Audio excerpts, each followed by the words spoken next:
All right, everybody, it's your host E-Millions, coming to you live and direct for Democracy. Now you know around here, we don't just make noise, we keep our eyes on the people in power. And that means it's time for our Executive Order Watch mission. Let's check in on President Biden and see exactly where he stands on the promises he put his name on. From climate action, to protecting voting rights, to expanding economic opportunity. These executive orders are more than just signatures. They're commitments to you and me. So grab your notebook, share this out, and stay plugged in. Because around here we say, for democracy I live, for democracy I die, for. Now let's get into it. Where is Biden on his Executive Order Watch mission? Let's break it down. Ladies and gentlemen, my fellow Americans, today we look back through the pages of our shared history to welcome and honor a leader whose presidency marked a turning point for our nation. I'm talking about the 19th President of the United States, Rutherford B. Hayes. President Hayes served at a time when our country was healing from the deep wounds of the Civil War.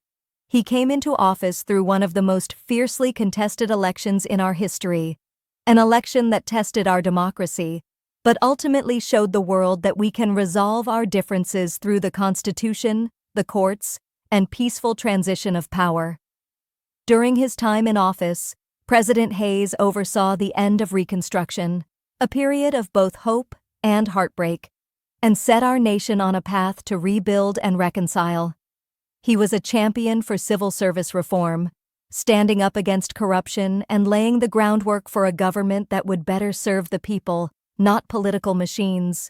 His dedication to restoring trust in our democratic institutions resonates deeply with us today.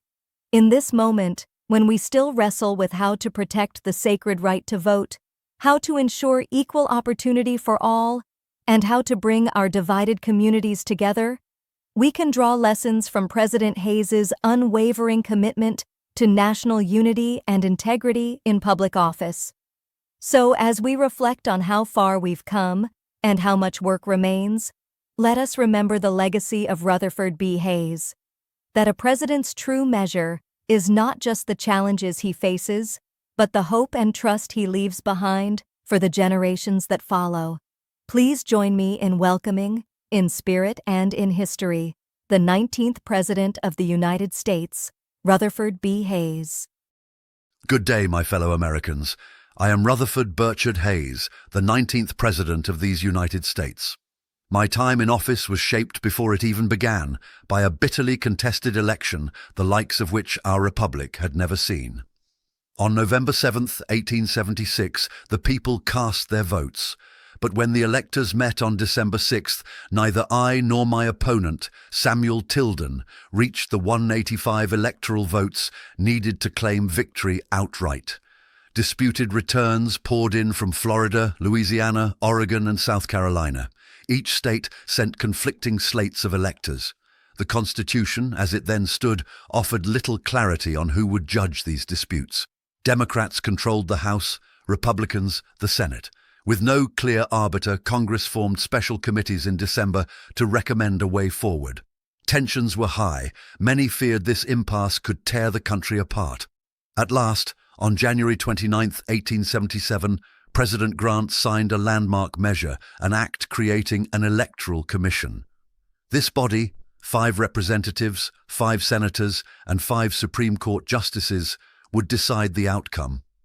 On March 2, 1877, that commission awarded me the contested votes, and so, by the narrowest of margins, I was declared President-elect. Because March 4th fell on a Sunday, I quietly took the oath of office in the White House on March 3rd.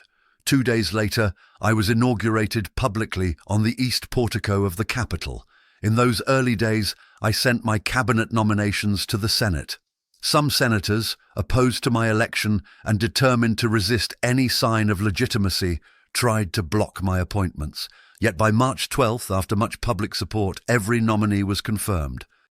On March 15th, I appointed the great Frederick Douglass as United States Marshal for the District of Columbia, a signal that I intended to uphold the rights of all Americans, no matter their color or birth. But the greatest controversy was yet to come. In April, I ordered the last federal troops withdrawn from South Carolina and Louisiana, effectively ending Reconstruction. I believed this step essential to national reconciliation, though I knew it meant hard-won civil rights would be in jeopardy. Just 1 month later, in May 1877, something remarkable occurred. The first telephone was installed in the White House, a marvel of modern invention that would transform communication. And that same month, I issued an executive order forbidding political assessments, forced contributions from Customs House employees, marking an early stand against the spoils system. These were only the first steps of my administration. In time, we would confront strikes, war in the West, and battles over civil service reform and civil rights themselves. But those first months set the tone. A presidency born of contention, dedicated to principle, and determined to protect the promise of the Union. Let us continue the story of my time in the White House. After those turbulent early months, the nation faced more trials. In June of 1877, the United States Army clashed with the Nez Perce in the West. That first engagement ended in a victory for the Nez Perce, who sought only to live in peace. It was the beginning of a long and tragic campaign. Also in June, I issued another executive order, this one barring federal employees from participating in political activities while on duty. My purpose was clear: to curb corruption and restore public faith in government. That summer, I traveled through Connecticut, Massachusetts, and Rhode Island, meeting citizens, listening to their grievances, and affirming that no president could lead from Washington alone. Then came the Great Railroad Strike of 1877, one of the most severe labor uprisings in American history. Railroad workers, crushed by wage cuts and dangerous conditions, walked off the job in West Virginia. The strike quickly spread to Maryland and Pennsylvania. Riots erupted, rail yards burned. With civil authorities overwhelmed, I made the difficult decision to deploy federal troops to restore order. Though peace was restored, the strike revealed how industrial change was leaving many behind. In August, I journeyed through Vermont, New Hampshire, and back to Massachusetts, seeking to calm tensions and rally confidence in our economic future. By September, I was traveling again, this time across Ohio, Kentucky, Tennessee, Georgia, and Virginia. Each stop showed me the hopes and struggles of Americans, North and South. That same autumn, the Nez Perce War came to its tragic close. On October 5, 1877, their leader, Chief Joseph, surrendered at Bear Paw Mountain after an epic retreat toward Canada. His words still echo, "From where the sun now stands, I will fight no more forever." In New York, I faced fierce resistance from entrenched interests in the Customs House, an epicenter of patronage and political manipulation. After removing corrupt officials, I nominated 3 replacements on October 24th. But 5 days later, the Senate rejected my nominees, determined to defend the old spoils system. Despite this setback, I remained committed to reform. In December, I delivered my first annual message to Congress. I spoke of the need to advance the welfare and education of those freed from slavery. I declared that aid to the states for public education was no longer a question. I urged further support for technical and higher learning, the expansion of the Smithsonian and the Library of Congress, and the creation of a national university here in Washington. As 1878 began, we looked outward. In January, I signed the U.S.-Samoan Treaty, strengthening America's ties across the Pacific. In February, I vetoed the Bland-Allison Act, which required the Treasury to purchase large quantities of silver. I feared it would endanger the nation's credit. Congress overrode my veto, the only time they did so during my presidency. That summer, I signed the Army Appropriations Act, containing the Posse Comitatus Act. This landmark law forbade the use of federal troops to enforce domestic laws without explicit legal authorization, a profound protection for civil liberty. In July, I suspended Chester Arthur and Alonzo Cornell from the New York Customs House, further proof of my determination to end corruption, no matter how powerful my opponents. By autumn, I was back on the road, touring Wisconsin, Minnesota, Illinois, Ohio, and Pennsylvania, Everywhere I met citizens hungry for honest government and lasting peace. In December 1878, I delivered my second annual message to Congress, renewing my call for public education and a more just society. This was only the midpoint of my administration. Greater challenges still lay ahead. Battles over currency, civil rights, and the very independence of the executive itself. But through each test, I held fast to my conviction that the Union must be preserved in spirit, not only in name.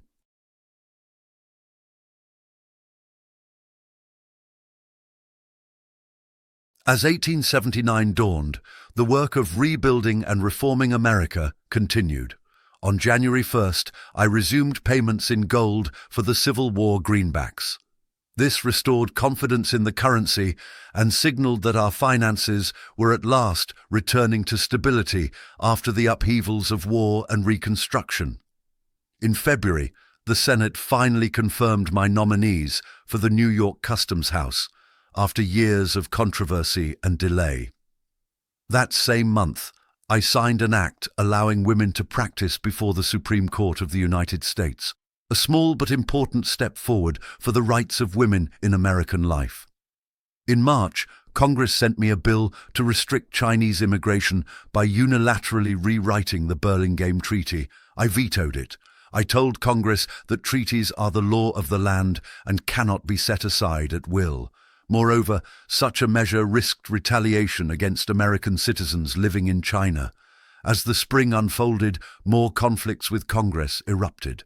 On April 26th, I issued a proclamation warning settlers not to encroach unlawfully upon Indian territory. Then, in a span of weeks, I vetoed 4 appropriations bills.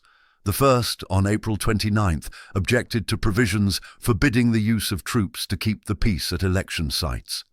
I reminded Congress that the Army had never interfered in elections and that federal supervision was essential to protect the rights of black citizens in the South and to prevent fraud in northern cities. On May 12th, I vetoed another bill prohibiting military presence at the polls. I explained again, national elections require federal authority to guarantee that every citizen's vote counts. On May 29th, I vetoed a general appropriations bill that raised the same concerns. Each time, I declared that peace and order on election day were essential to a functioning democracy. Each time, the veto was sustained. In June, I again vetoed bills, one to limit funding for judicial expenses and another that bundled appropriations with demands to gut enforcement of civil rights protections. This strategy, known as the use of riders, was designed to force my hand. But I would not surrender the independence of the presidency. My insistence on these principles left portions of the government unfunded for months. Throughout these struggles, I did not lose sight of the people themselves. That September, I toured Ohio, Illinois, Kansas, and Missouri, meeting Americans eager to see prosperity spread beyond the great cities and railroads. In December 1879, I delivered my 3rd annual State of the Union message. I called again for universal education as the foundation of democracy. I also sent Congress a proposal to reclaim the marshes of the District of Columbia, a project I hoped would improve health and sanitation here in the capital. By 1880, my attention turned to America's place in the world.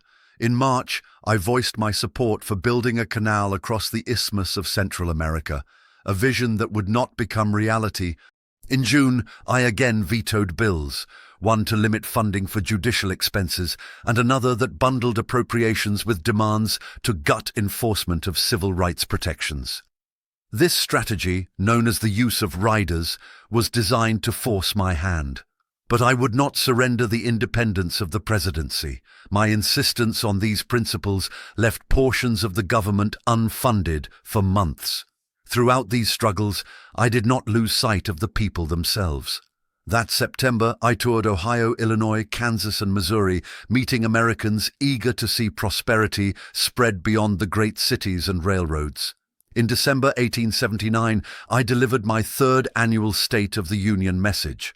I called again for universal education as the foundation of democracy. I also sent Congress a proposal to reclaim the marshes of the District of Columbia, a project I hoped would improve health and sanitation here in the capital. By 1880, my attention turned to America's place in the world. In March, I voiced my support for building a canal across the Isthmus of Central America, a vision that would not become reality until long after I had left office. That spring and summer, the struggle over appropriations continued. In May, I vetoed yet another bill that sought to attach conditions limiting federal authority to enforce election laws. In June, I vetoed a similar measure for the third time, delivering a firm defense of the sovereignty of the nation. These vetoes, unchallenged by Congress, affirmed the independence of the executive. In August, I embarked on the most ambitious presidential journey undertaken to that time, stretching from Iowa and Illinois through Wyoming, Utah, Nevada, California, Oregon, Washington, Arizona, and New Mexico. I became the first president to travel to the West Coast, even visiting the splendor of Yosemite Valley. By November, it was time for the people to choose my successor. On November 2nd, 1880, James A. Garfield was elected to follow me as the 20th President of the United States. Later that month, my administration concluded 2 treaties with China, one governing immigration, the other regulating trade. In December, I delivered my final annual message to Congress. I called for steadfast respect for the amendments guaranteeing equal rights. I warned that the executive would prosecute without hesitation any who sought to deprive citizens of those rights. I again urged support for universal education, the best and surest guarantee of the primary rights of citizenship. I also reminded Congress of our duty to provide education for American Indians, predicting that one day they would be fully merged into the American body politic. In the final months, I issued an executive order banning the sale of liquor on Army posts, believing that sobriety and discipline were vital to the service. On March 3, 1881, I cast my last veto, blocking a measure to facilitate refunding the national debt in a manner I thought unwise. The next day, I left the White House with a clear conscience. Though my presidency was marked by controversy, no stain of personal corruption ever touched my administration. I had defended the independence of the executive, advanced civil service reform, and stood for the principle that the government must protect the rights of all its citizens. That is the legacy I hope to leave. Thank you for hearing my story. My friends, as we remember President Hayes's service and his vision for a fairer, more honest government, let's carry that spirit forward in our own time. We honor the past best by protecting our democracy today, by making sure every vote counts, every voice is heard, and every community has a seat at the table. So let's keep building a future where integrity matters, where unity is stronger than division, and where hope is bigger than fear. Together, we can write the next chapter, not just for ourselves, but for every generation that comes after us. May God bless you all. May God bless Rutherford B. Hayes's enduring legacy, and may God protect our troops and our democracy. Thank you. But with a specific focus on families, children, and savings. A lot of these policies are framed as ways to help working parents, caregivers, and future generations build a better financial foundation. And at the center of it all is something new, the Trump account. You'll hear a lot about this in the coming months, so it's worth understanding what it actually is, how it works, and what kind of impact it could really have. So, the Trump account, officially called a contribution pilot program, is a new government-backed savings tool.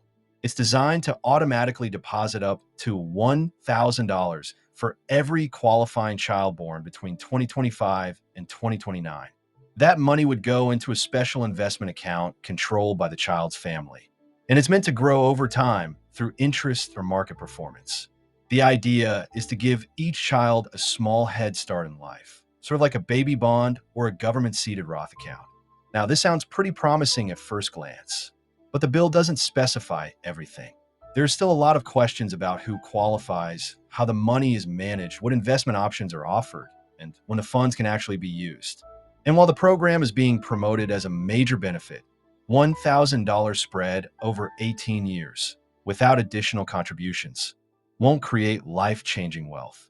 So in that way, it might feel more symbolic than transformational for most families.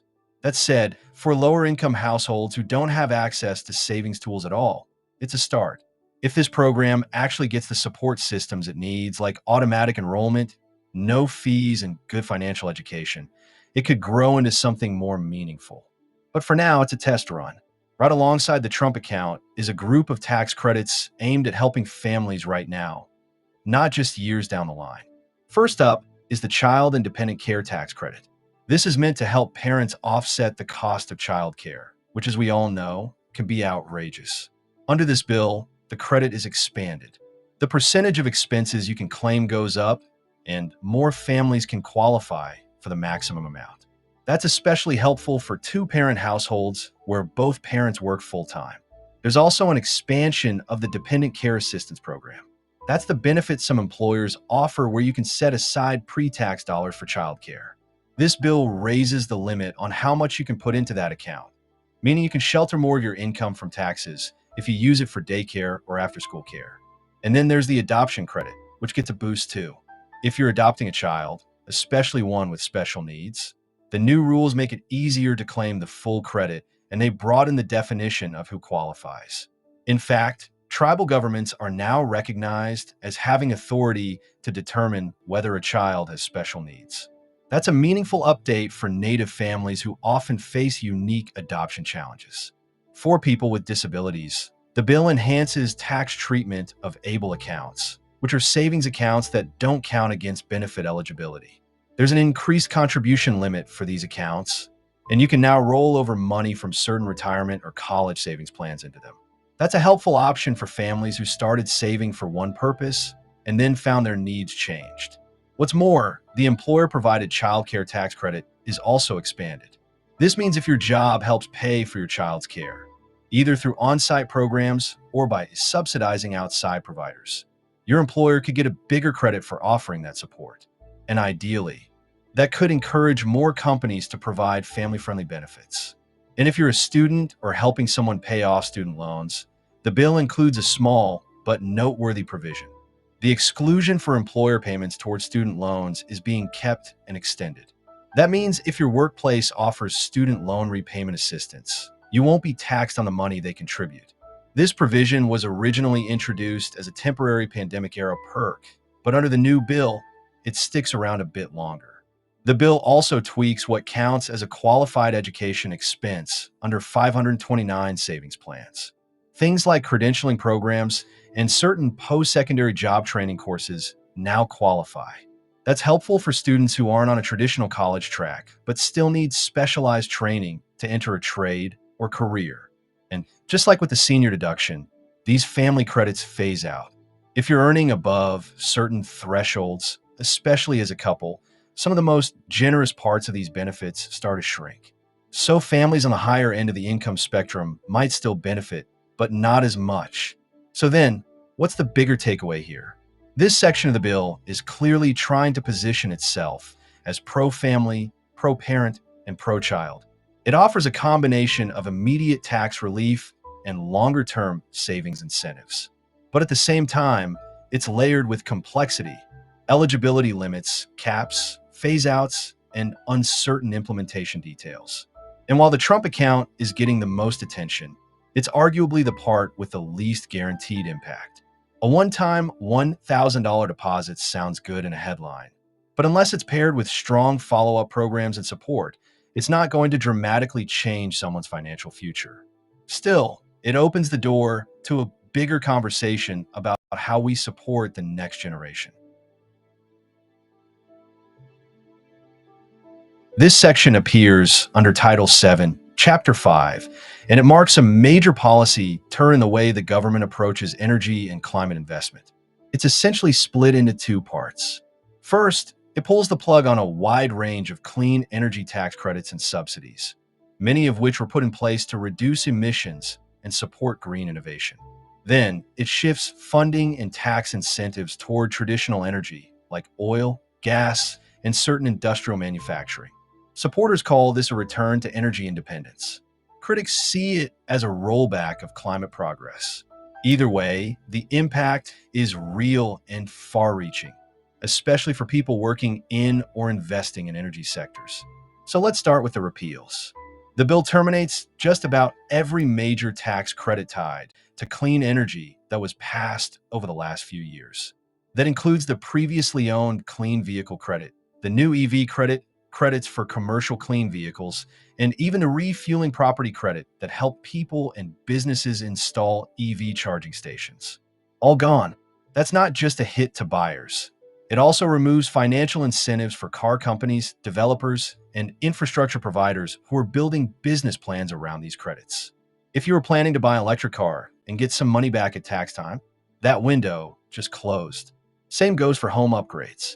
The residential clean energy credit, the energy efficient home improvement credit, and even the deduction for energy efficient commercial buildings are all being phased out or ended immediately. So if you're thinking about installing panels, upgrading insulation, or switching to more efficient heating, those incentives might no longer be available. That could slow down adoption for homeowners who are already on the fence. Now here's one you might not hear much about. The bill also removes or limits several energy production credits, like the one for clean hydrogen and investment credits for zero-emission electricity. Those were part of the broader strategy to move toward lower carbon energy production. Under this bill, they're either cut off or capped. They're also shutting down advanced manufacturing production credits, including those that support battery production and semiconductor supply chains. And that's a big one, because even if you don't work in those industries, those supply chains affect everything from consumer electronics to grid reliability to electric vehicles. So that's the rollback part. What about the pivot?